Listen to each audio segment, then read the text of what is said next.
Kursi radiofonik I gjuhës angleze. Let's talk in English. Të flasim anglisht çdo ditë duke ndjekur programin Let's Talk in English në orën 14 në Radio Emanuel.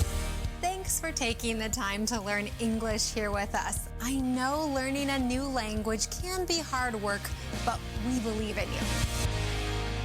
Situata plot humor, argëtim dhe informacion vinë në familjet tuaja përmes programit Let's Talk in English. Mësojmë rreth teknologjisë, artit, kulturës dhe fushave të ndryshme të jetës, duke ndjekur këtë kurs radiofonik të gjuhës angleze. Let's talk in English. 10 minutes every day. That's the way. Let's talk in English.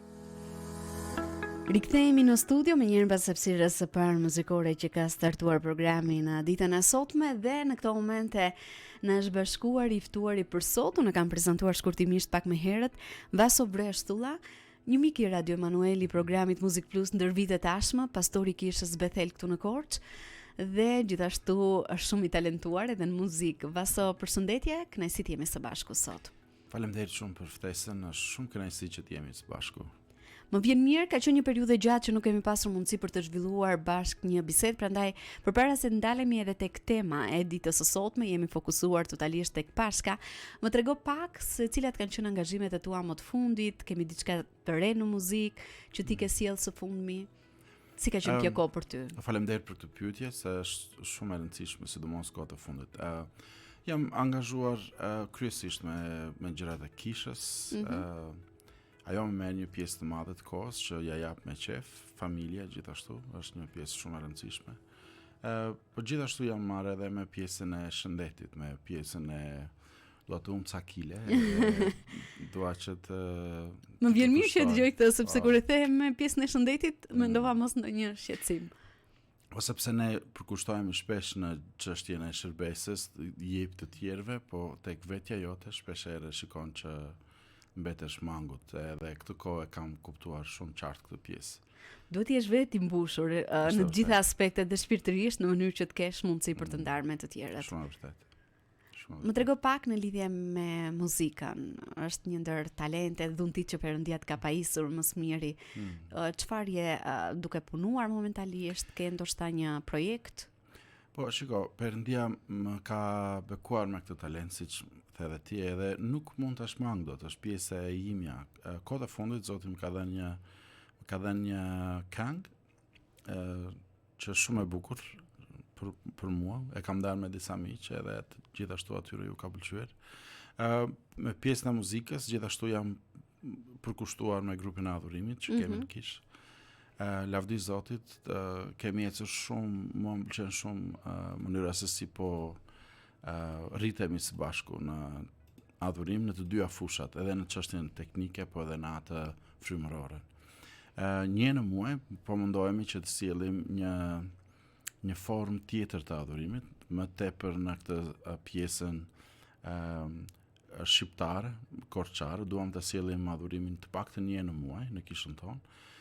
Në formën tonë, në kulturën tonë, me akordet tona, me atë melodit tona, po përpiqemi që të gjejmë këngë të tilla në mënyrë që t'i përshtatim në aspektin shqiptar dhe korçar. Edhe kemi provuar, ka funksionuar, e kam parë që kisha reagon ndryshe ndaj këngëve që krijohen nga shqiptarët, po edhe gjithashtu me motive shqiptare. Ne jemi shqiptarë dhe duhet kuptojmë që kjo pjesa autoktone duhet të zhvillohet, edhe duhet edhe të promovohet, edhe gjithashtu inkurajohet. Edhe unë po mundohem ta bëj këtë në kishën tonë, edhe ka dalë shumë bukur. Jam shumë krenar për këtë nismë, domethënë. Më vjen mirë dhe patjetër ju uroj shumë bekime në gjithçka që ju doni të realizoni në të gjitha shërbesat që ju keni. Si po e përjeton atmosferën e Pashkës? Ti personalisht, por besoj edhe me antarët e familjes më të madhe, unë e quaj sikur s'është kisha. Shumë e vërtet që e quajnë ashtu. Shiko, për shkak të shërbesës, ti je I rrethuar nga atmosfera. Edhe nuk kish mangesh dot. Edhe kjo është gjëja pozitive. që ti nuk i shmangesh dot atmosferës së Pashkës. Unë jam munduar disa javë që të përgatitem gjatë gjithë këtij muaji, jemi fokusuar tek Pashka, tek mësimet edhe predikimet e së dielës do të jenë vetëm mbi Pashkën. Edhe ti do fokusohesh. Edhe çdo vit për Pashkë, duket si Zoti më ka treguar diçka të re në lidhje me Pashkën. Po nga ana tjetër negative është që ti ke tundimin që t'ja u japësh të tjerëve, po për veten tënde ka shumë mundësi që të mos ta përjetosh këtë atmosferë. Kështu që faleminderit për pyetjen që më bëre. Unë po mundohem me gjithë forcën time që ta shijoj për veten time në radhë të parë atmosferën e Pashkës. Dhe pastaj të ndaj këtë me të tjerët. Kështu që po e përjetoj si asnjëherë tjetër këtë çështjen e Pashkës, mesazhin e Pashkës. Kam dashur që ta marr që nga fillimi, jo vetëm me ngjarjen e madhe dhe të mrekullueshme të Jezusit, por Pashka, siç e dim, ka filluar shumë kohë përpara Jezusit. Dhe finalizohet tek Jezusi, që ka të bëjë dhe me neve, po si mesazh, si fest apo si ngjarje ka ndodhur shumë kohë përpara, që me daljen e popullit të Izraelit nga Egjipti, nga skllavëria. Edhe ndërkohë që qëndroj atje, përjetoj gjëra të bukura që kanë të bëjnë edhe me ne, po gjithashtu edhe me ngjarjet se si ka ndodhur me popullin e Izraelit. Kështu që jam futur me kokë, si thua, historisë edhe atmosferës së Pashkës, sepse po mundohem që gjithashtu të tregoj edhe në Kish që Pashka nuk ka, shpeshherë ti e shikon që ngjarjet e sotme të Pashkës nuk kanë shumë të bëjnë me Pashkën e Biblës. Si për shembull festat që shikojmë në qytet shpeshherë, apo janë kthyer edhe në festa komerciale shpeshherë. Sikur se ndodh edhe me Krishtlindjen. Por ne duhet të përcjellim atë mesazhin e vërtet, kuptimin e vërtet edhe të përjetojmë dhe të kuptojmë arsyen se pse ne festojmë edhe Pashkën. Më trego pak më tepër në lidhje me shërbesat që ju keni. Çfarë do të bëni, ndoshta keni planifikuar diçka më konkretisht me fëmijët apo edhe me më të riturit? Unë jam shumë i bekuar me familjen e madhe, ashtu siç edhe ti e the. Sepse në mënyrë natyrale, ne operojmë me house church në kishën tonë. Edhe çdo grup shtëpie ose kishë shtëpie është duke u përgatitur për të bërë diçka, sepse ne do festojmë Pashkën të dielën tjetër, ashtu siç është data 20. Duam të festojmë, po gjithashtu duam që të përgatisim diçka. Kështu që çdo grup është duke përgatitur një këngë, një skeç, një dramë, një poezi. Duam që ta sjellim si formë ungjillëzuese edhe për familjet tona, se duam të ftojmë atje te takimi jon që do të kemi. Po gjithashtu është një motivim për pjesën e kishës, për ta nxitur, për të është një kohë shumë e mirë për të ndarë, për të ndarë më shumë nga fjala e Perëndisë. Lavdi Zotit që kemi gjithmonë Pashkën çdo vit. Do ishte mirë të kishim 2-3 festa të tilla për të na ndihmuar, për të kujtuar, po dhe motivuar të tjerët, ashtu siç thua edhe ti. Ne do të vazhdojmë bisedën tonë në studio, ku vetëm pas pak do të ndalemi më konkretisht tek Pashka, historia e së cilës patjetër është një burim shprese, edhe burim gëzimi për secilin prej nesh, por edhe shumë më tepër se kaq. Por për zbuluar më tepër, vazhdoni qëndroni në valët e Radio Manuel, jeni duke ndjekur programin Muzik Plus dhe pa humbur kohë ndjekim një ndër këngët e Vasos, vjen Vaso Breshtulla me këngën Çou Gëzou. Rikthehemi vetëm pas pak për zbuluar pra më tepër nga tema që kemi trajtuar në ditën e sotme.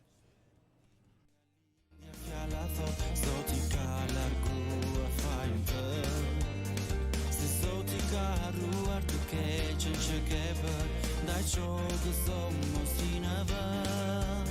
Sa larg është perëndimi nga linja, fjala thot, Zoti ka larguar fajin tënd.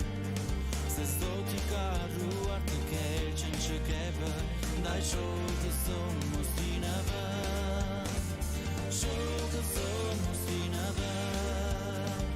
Çou Gëzou mos i në vend.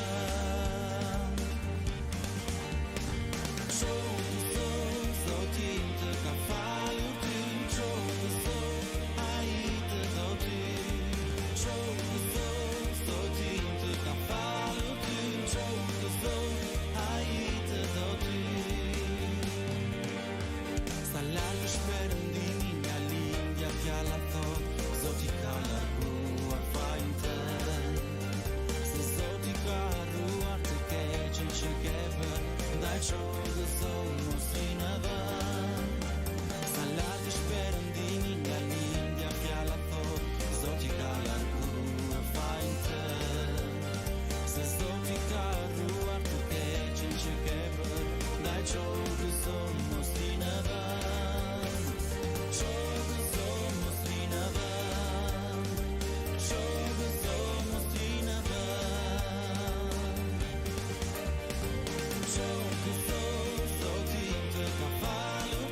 të kam falur ty, qo gëzo, a i të do ty, qo gëzo, zotim të kam falur ty, qo gëzo, a i të do ty, qo gëzo, zotim të kam falur ty, qo gëzo, a i të do ty, qo gëzo, zotim të kam falur ty, qo gëzo, a i të do ty.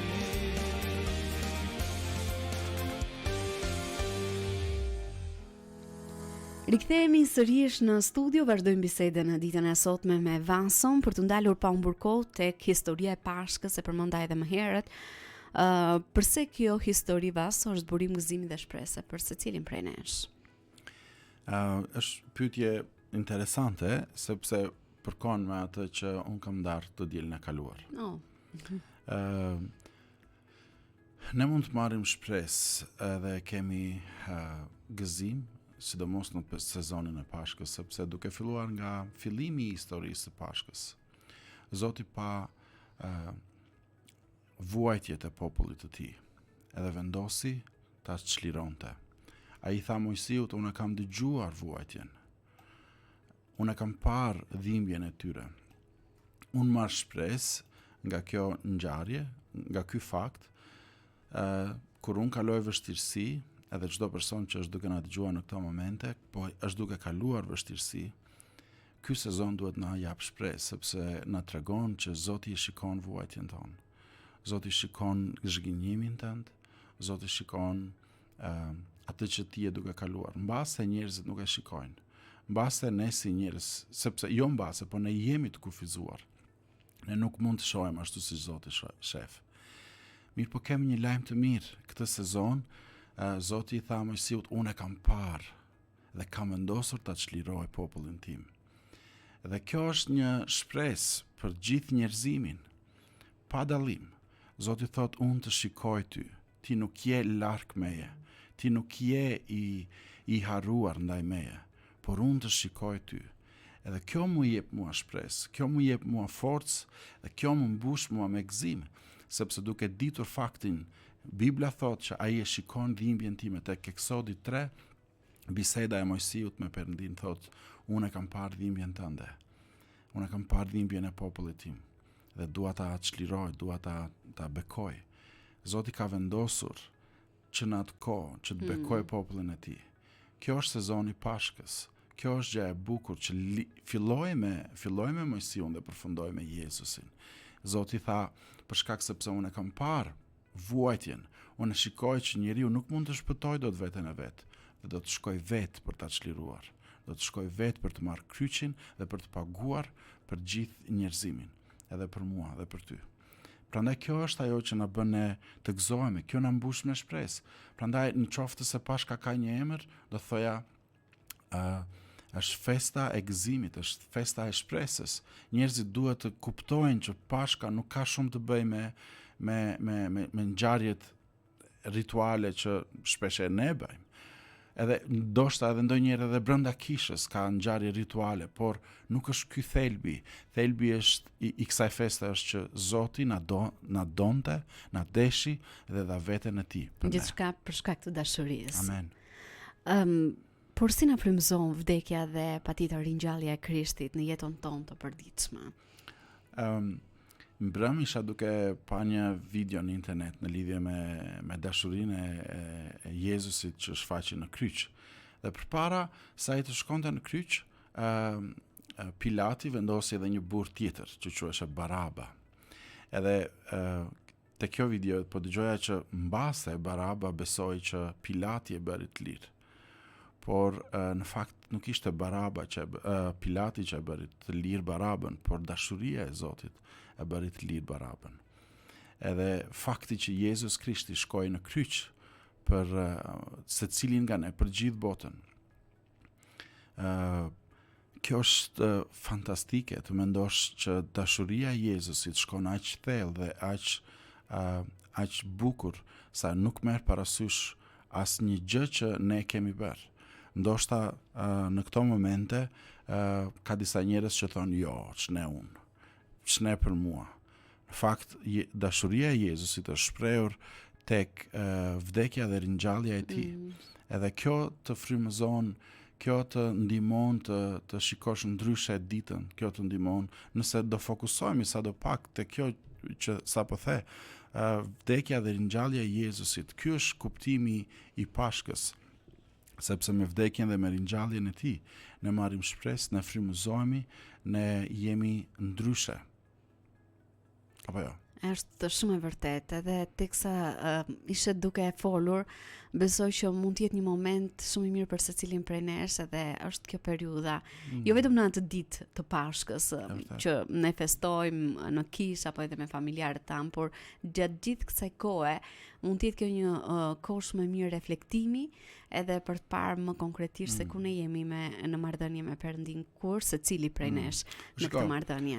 Në qoftë se duam kjo festë të frymëzon, do apo s'do ti, kushdo qoftë, në qoftë se do të marrim pak kohë nga dita jonë. Edhe thjesht të mendojmë për faktin që Jezus Krishti para 2000 vjetësh, 2000 ca vjetësh tani, edhe jetën e tij shkoi në kryq. Atë kryq që duhet ta mbaja unë, mbajtja ai. Atë kryq që secili prej nesh duhet e meritonte. Jezus Krishti tha, jo, po shkoj unë në vendin tënd.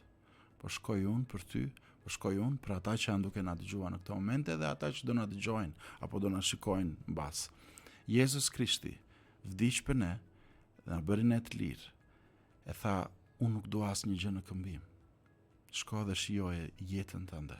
Kjo nuk do thotë që ne nuk duhet të përgjigjemi me dashurinë tonë, por dashuria e tij është e tillë. Ai tha, unë të dua ty dhe po shkoj të paguaj për ty. Vaso përpos se ti drejton kishën Bethel, ke një lidhje të ngushtë me muzikën, jam e sigurt gjithë e din këtë, prandaj si ndikon muzika tek ty personalisht në këtë periudhë pashke? Këngët që ti ndoshta zgjedh të dëgjosh apo edhe pse jo të shkruash, të krijosh? Në të dy aspektet do thoya që ndikon. Muzika është shumë e rëndësishme. Mendoj jo vetëm në jetën time, por në jetën e muzika është krijuar që të ndikoj. Është krijuar që të motivoj, ndaç pozitivisht, ndaç negativisht. Kjo është qëllimi që ka muzika, kështu që patjetër edhe mua më ndikon jashtëzakonisht. Unë përpiqem që të dëgjoj diçka që më frymëzon dhe diçka që më nxit mua për ta parë ditën ndryshe. Sidomos në këtë sezon pashke, unë do thoya që ka kaq shumë muzikë të bukur në Radio në Emanuel, me qira fjala, dëgjoj Emanuel. Të falenderoj. Po gjithashtu edhe muzika e pashkës patjetër të frymëzon. Unë mundohem që të dëgjoj muzikën e mirë të pashkës, po gjithashtu edhe mundohem që kur gjej kohë, edhe mundohem që të marr kohë për të krijuar muzikë për pashkën, sepse është shumë e rëndësishme që meditimin tim të eth në një fletore, në një flet, edhe pastaj të mund të mbase mund të krijohet një këngë. Po patjetër muzika e pashkës për mua më ndikon edhe më ka ndihmuar jashtëzakonisht, edhe me qira fjala dua t'ju falenderoj dhe juve për muzikën e bukur që jepni në këtë sezon në Radio Emanuel. Ti e the, muzika ka një ndikim shumë të madh.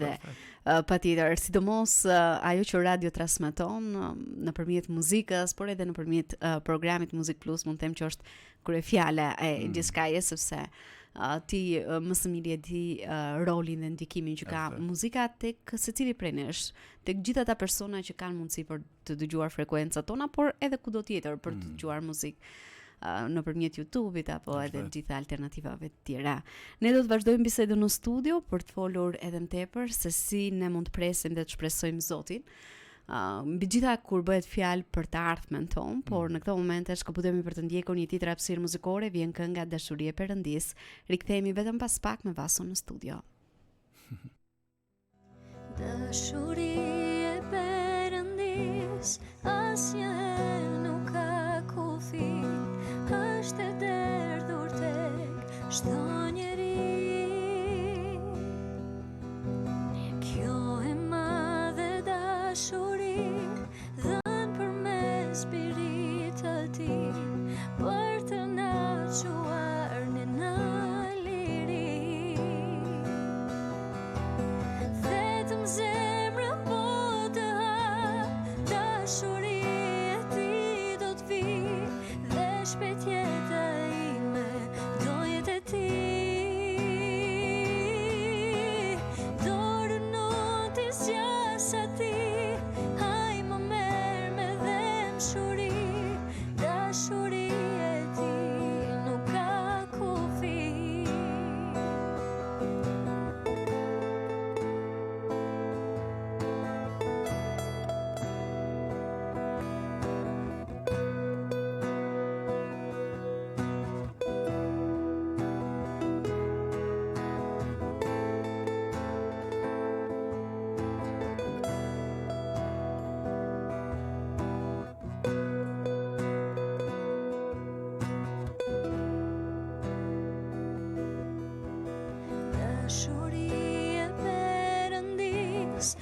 asnjëherë nuk ka kufi, është e derdhur tek çdo njeri.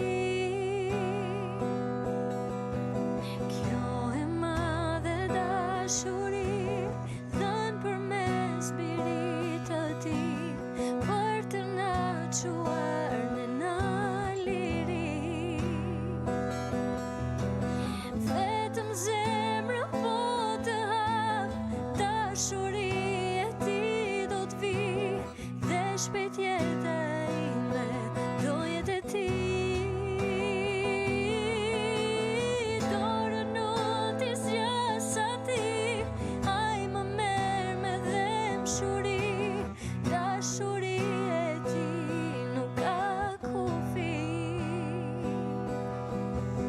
Dashuri e tij nuk ka kufi. Vazhdojmë të jemi drejt për së drejti në valët e Radio Manuel në një bisedë shumë të veçantë me Vaso në ditën e sotme. Unë përmenda edhe pak më herët, Vaso, si mund të presim dhe të shpresojmë në Zotin kur bëhet fjalë për të ardhmen tonë, dhe jo vetëm në këtë periudhë teksa presim Pashkën. Po duke marrë shkas nga ajo që ndava nga fjala e Perëndis tek Eksodi, Zoti thotë që unë e shikoj dhimbjen, unë e shikoj situatën tënde. Kjo më shtyn të shpresoj. Dhe kjo më ndihmon mua të kuptoj që Zoti më njeh dhe Zoti më si thua më e shikon situatën time. Edhe në këtë situatë patjetër që Perëndia do më ndihmoj. Perëndia është në anën tënde. Perëndia është atje ku ti je. Edhe patjetër që ai e di të ardhmen dhe ka diçka për të ardhmen time dhe për të ardhmen tonë. Dhe kjo më shtyn mua të shpresoj që në qoftë se Zoti është Zoti së ardhmes, ai Zoti që shikon ta dhimbjen time, mban të ardhmen, patjetër që kjo më mbush me shpresë. Patjetër që gjëra të mira do të ndodhin në të ardhmen time dhe të ardhmen e të gjithë atyre që besojnë në fakt në fjalën e Perëndis. Sepse fjala e Perëndis thotë që ai e shikon dhimbjen tënde dhe ai është Zoti së ardhmes. Edhe Zoti thotë në Bibël gjithashtu tek Jeremia që unë i njoh planet që kam për ty, planet e së mirës që japin shpresë dhe që nuk shtojnë hallet. Plani Perëndis për të ardhmen nuk të jep ty më tepër stres, por plani Perëndis është që të jap shpresë, të jap paqe dhe gëzim. Jap gëzim. Apo jo. Kështu që Është vërtet. ndërsa ne shpresojmë në Zotin, janë në fakt janë të bekuar, janë të lumtur, janë luma ata, thot Bibla, që shpresojnë në Zoti, sepse të shpresosh në Zotin nuk do thotë të shpresosh me gjithë respektin që kam për qeverinë shqiptare apo drejtuesat tanë lokal. Kam shumë respekt për ta, por gjithashtu Perëndia shumë se sa kaq. Perëndia shumë se sa shpresa tek pastori. Perëndia shumë se Se gjithë këta që ti përmendë janë njerëz në fund të fundit, janë të kufizuar.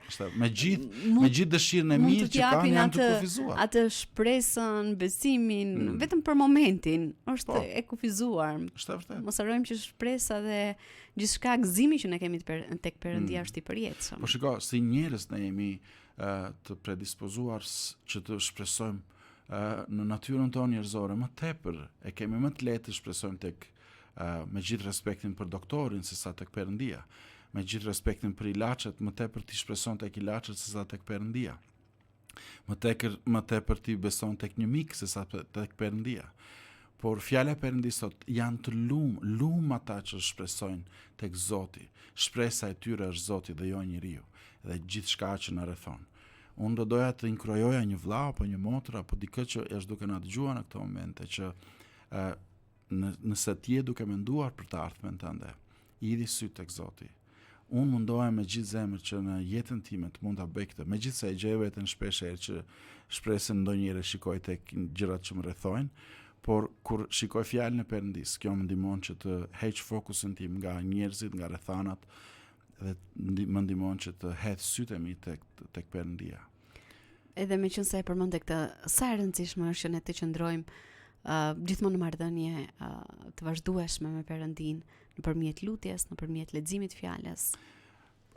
Shikoj, njeriu kalon sezone të ndryshme në jetë.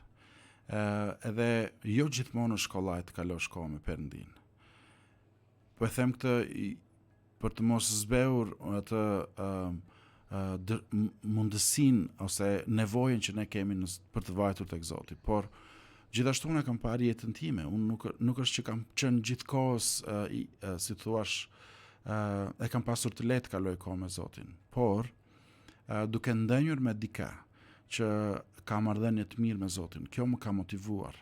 Unë do të inkurajoj të gjithë njerëzit e kishës ose veten apo gjithë miqt që kam rrotull, nëse sezoni jetës tënde është i tillë që ti nuk po kalon mirë me Zotin, unë do doja që të nxisja, që të shkosh tek një kish, të shkosh në një takim, të shkosh në një kafe me një vlla apo një motër që të motivon, ti di shumë mirë njerëzit, vendet që të motivojnë të kalosh kohë, të nxisin atë mallin për Perëndin. Doja që të nxisja që të shkoje tek këto vende, tek këta persona.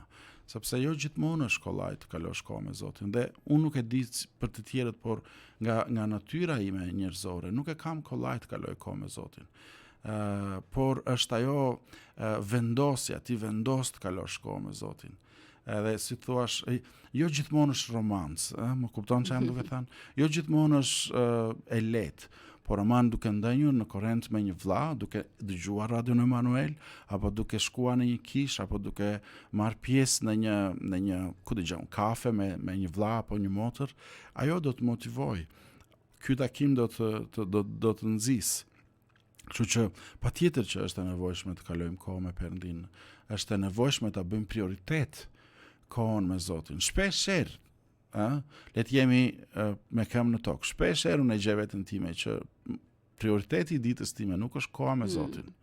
Edhe me çfarë fjalë tek shërbesa, po ndaja me disa nga kisha që për t'ju shërbyer të tjerëve, unë harroj të shërbej vetes në Zotin flas.